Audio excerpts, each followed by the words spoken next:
Welcome once again to the Schaefer 1.5 car garage and bogus small engine shop.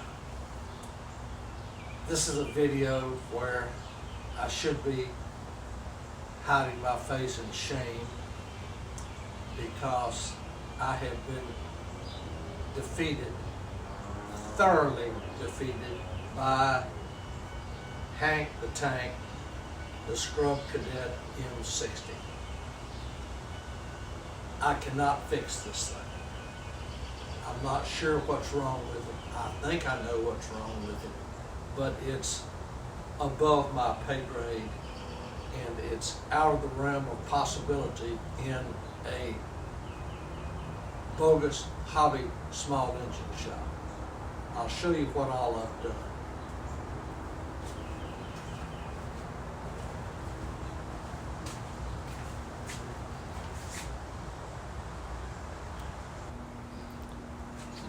To start with, I replaced every inch of fuel line in this thing. The fuel filter was poor. The fuel line was all rotten, so I've had to replace it all the way up here.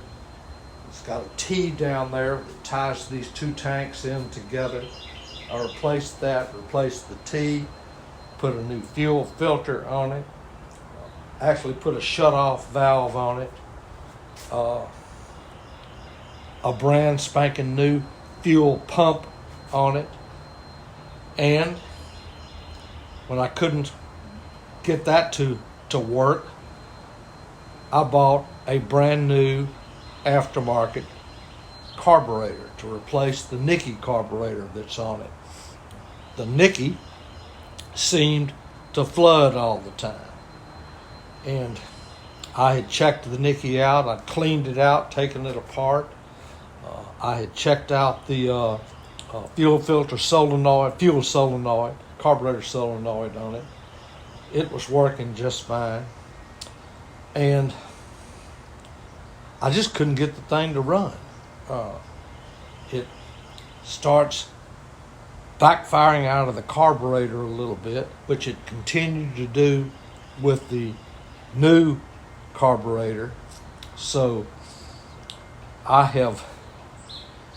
what have I not done? First thing I did is I pulled both the valve covers, see if the valves were up and down, open and closing, and they were. Now, the spark plug holes on the side of this thing is kind of hard to tell whether it's on compression stroke or what stroke it's on, because you can't really get a screwdriver in there to test it, but the valves were open and closing. I set the clearance on the valves, which was actually right on the mark in all except one valve. So I fixed that. Put it back together. I did a compression check on it with my compression tester, and it showed about 85 pounds in both cylinders, which is not good, but should be enough for the engine to fire. Compression testers that I'm familiar with, they kind of vary on how much hose you have hooked in on it. And I had pretty good length of hose, maybe 1.5 feet, and that tends to affect the reading on the pressure gauge. Anyway, it had 85 pounds on it, which I thought was okay. I pulled both the spark plugs, put a spark plug tester on it, good fire, both cylinders. Crank, crank, crank, crank, crank, will not fire. Backfire out the carburetor. That's not a good sign. So I thought, well, maybe this dog is out of time. Maybe it's got a sheared flywheel key. So I took all the air cleaner apparatus off, the shroud off, pulled the flywheel. I've got a flywheel puller, and the flywheel popped off fairly easily. Key's in perfect condition. not out of time at all. So I put it back together. It's leaking oil, leaks somewhere on the bottom of it. Just, I hear a jet coming over. I'm not going to get down underneath this thing. This thing is just too heavy for me to fool with. But anyway, I put it back together. And then I got my Mighty Vac out and pull the spark plugs, pull the valve covers back off again so that I could get both valves closed and put pressure in the cylinder and see what kind of a reading I could get. Well, I got the same reading in both cylinders, 0, which again kind of ties in with the backfiring through the carburetor. I believe that this engine is in very bad need of a valve job, that the valves are not sealing enough for the engine to fire.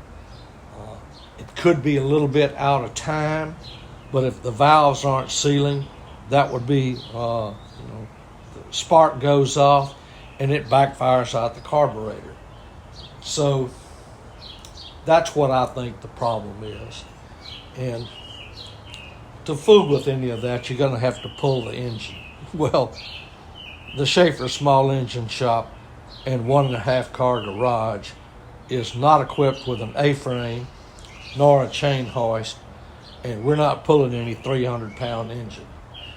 So, and of course, to pull the engine, you got to get underneath this beast and pull the electric clutch, which is soaked in oil, and the drive pulley off of it. It's not my cup of tea. I believe this thing is designed where if you had a winch or a chain hoist, that this thing would probably stand up completely on its end, where you could get underneath it.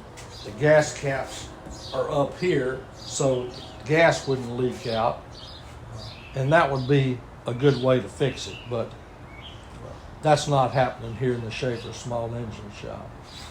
It's low on hydraulic fluid, probably a quart low. I've got a puddle underneath it, a puddle of hydraulic oil, and 1 or more puddles of motor oil. So she needs some work. She needs to have her engine pulled. I'm not sure how the hydraulics work, whether they work okay or not, because I can't get it to run. We did fix the front tires, which are, I hope not flat spotted, but they're fixed. And anyway, this is not a happy story. We have been soundly defeated by Hank the Tank, and Hank is going back to his owner, hopefully today, so we can convert a 1.5 car garage back to a 2-car garage and maybe stick to handheld stuff, which is what we do the best. Thanks for watching. Sorry to have a fail here, but hope this helps somebody.